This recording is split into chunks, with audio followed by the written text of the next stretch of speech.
Hello and welcome to the Tour of Honor mobile app demonstration. Today we're going to go through the brand new mobile app. This is available for both iPhone and Android. And as much as this demo is using an iPhone, I promise for you Android users, the app looks and functions exactly the same. So you will not be lost watching this. All of the buttons, all the screens, interfaces, everything we're going to do is literally the same on both.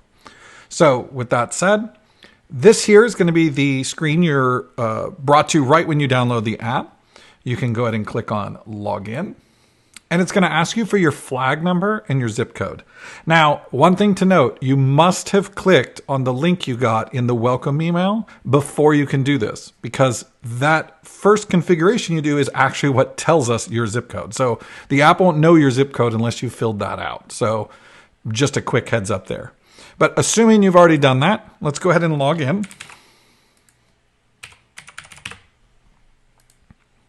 And you'll see that it takes me directly to the list of memorials. Now, before I show you this page, I actually want to show you one tab first. Down here in the bottom, you'll see User Profile.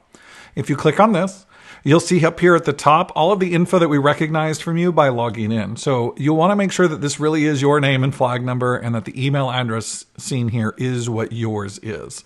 If this is incorrect, maybe you accidentally logged in as a spouse, partner, whatever, that's fine. Go ahead and log out and you can just use the other flag number and zip code. Once you've confirmed that, the other thing I wanted to show you here is down here at the bottom, this icon legend. This is really useful. It defines what all of the different icons are throughout the app. And these are also the same icons that will be used on the website itself inside the scoring portal on the web page. So if you're ever looking at the app and you see an icon and you're like, what was that icon for? Just come back over here to User Profile and you can look them all up right here. So with that said, let's go back to our memorial view. And one thing I'm really excited to announce is that searching and filtering is vastly improved in this year's app.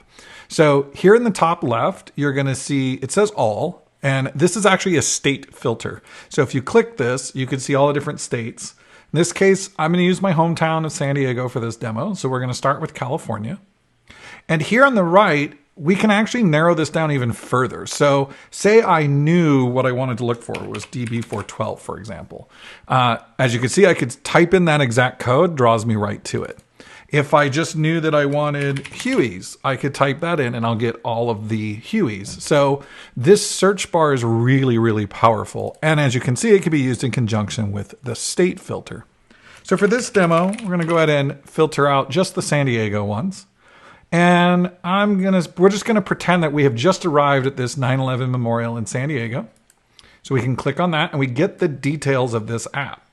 Now, you can click this link right here in the middle to be taken over to either Google Maps if you're on Android or Apple Maps if you're on iPhone, and it will do driving directions. I cannot demo it right now because I'm using the simulator and it won't work. It'll actually crash the app, but I promise that's what the button does.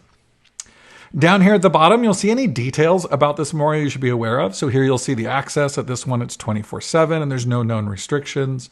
You may see other details down here, maybe places to eat or interesting history or more details. They'll vary based on each memorial. If we want to submit for this one, we can hit submit. It's going to pull up our tab and we can hit, all right, we're going to go in and we'll use this one. Obviously, they're not going to match exactly for this demo, but we would want you to make sure your pictures match the correct memorial being submitted for with your motorcycle and your flag visible. Here, the system is smart enough to know if you have to do one photo or two. This particular memorial only requires one image, which is why you see optional here on the second. But if for some reason maybe something was in the way or the construction, feel free to submit another image if you think it'll clarify that you really were there and so on. Down here at the bottom, we have two other options. We can include other riders. This is if you have like a passenger or maybe you're in a group ride. What you're going to do down here is just put in the flag numbers with a comma, no space. So if you're riding with a buddy, maybe you had two other people with you and you're all in the photo, you can put them in right here. And that way only one of you needs to make the submission.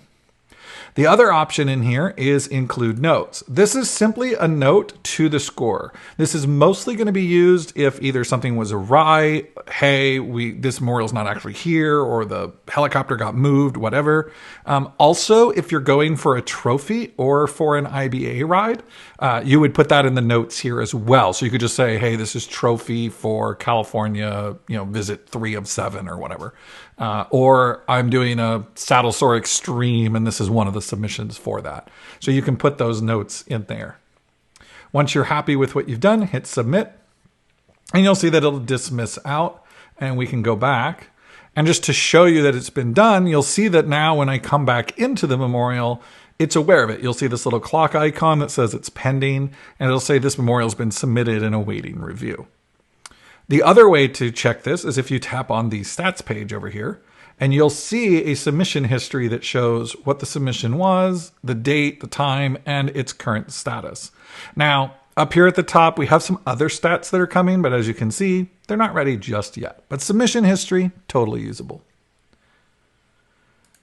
Back on our memorial list, if we go back, if you want to clear this easily without having to go into like click in here and hit clear filter, or click in here and hit delete, you can actually just pull this down all the way and it'll force a refresh. This will also immediately download any new updates from the server, and it'll auto clear your filter so that you can come back in and filter for something else. So that is the overview of the Tour of Honor mobile app. I hope that you find it all much simpler to use this year than it was last year, as well as far more reliable than it was last year. One of the really nice things you'll notice, nowhere do we need to use email anymore. This all directly communicates to the Tour of Honor servers, which makes it much, much easier for you guys, as well as drastically easier for our scorers. As always, if you do run into any questions, comments, or any needs of support, we do maintain a support email. It's appsupport@tourofhonor.com. Just feel free to send an email to that, and we'll look at it and help you out with it. This app, as well as its Android counterpart, is going to be available for download on Tuesday, March 15th. Knowing me, probably sometime after midnight Central, but it will be available sometime that morning. Also, if you have not already done your profile registration, we do have a video for that here on our YouTube. I'll put a link to that somewhere on the screen here in a second.